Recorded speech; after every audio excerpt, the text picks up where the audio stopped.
Bonjour chers internautes et fidèles abonnés de Saint-Louis Online, bienvenue dans ce flash d'informations qui vous est présenté par Mohamed Conté. 6 février 2022 et 4 février 2023, deux dates qui seront à jamais gravées dans l'histoire du football sénégalais grâce à la CAN remportée au Cameroun et désormais le CHAN gagné en Algérie. Entre ces deux événements figure un autre fait marquant, la victoire à la CAN de beach soccer, une succession de trophées témoignant de la bonne période du Sénégal sur le plan footballistique. Les Lions locaux ont remporté le championnat d'Afrique des Nations ce samedi 4 février devant l'Algérie. Une victoire, mieux une prouesse obtenue au terme d'une rencontre âprement disputée du début à la fin. Pays organisateur de l'événement, les Fennecs ont vu leurs supporters venir en nombre au stade Nelson Mandela qui affichait complet. Pour les encourager, les autorités locales ont grandement contribué à cette affluence avec la décision de rendre les billets gratuits pour les Algériens.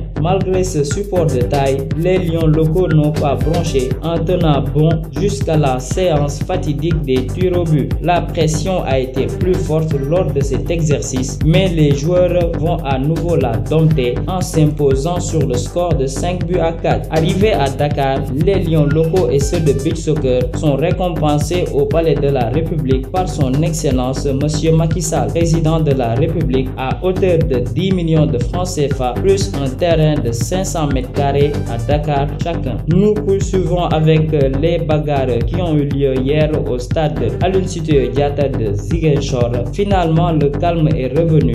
Les deux équipes seniors, Kadior et Belfort, ont pu rejoindre la pelouse pour jouer la finale départementale de l'ODCAV. Après des négociations entre les dirigeants de l'ODCAV, les forces de l'ordre et les supporters de Karantamba, la tension s'est dissipée. Rappelons que les supporters de l'ASC Karantaba voulaient empêcher la tenue du match entre les ASC Kadior et Belfort en envahissant la pelouse du stade Aline Sitoé Diatta. Cette tentative de sabotage de la finale départementale de l'ODCAV de Ziguinchor a occasionné des tirs de grenades lacrymogènes de la part des forces de l'ordre. Au finish, les supporters de l'ASC Karantaba sont revenus à de meilleurs sentiments en quittant la pelouse du stade Aline Sitoé Diatta. Nous finissons avec les fouilles qui ont eu à Kolda, munis du renseignement selon lequel le conducteur du véhicule de marque Kia immatriculé KD 5483A serait en possession de faux billets. Les éléments de la brigade du Médina Yoro Fouta ont érigé un poste de contrôle à la sortie de la commune. Au cours de la fouille effectuée dans le véhicule suspect, les hommes en bleu ont découvert respectivement sous le siège du conducteur et dans la boîte à gants un sachet en plastique contenant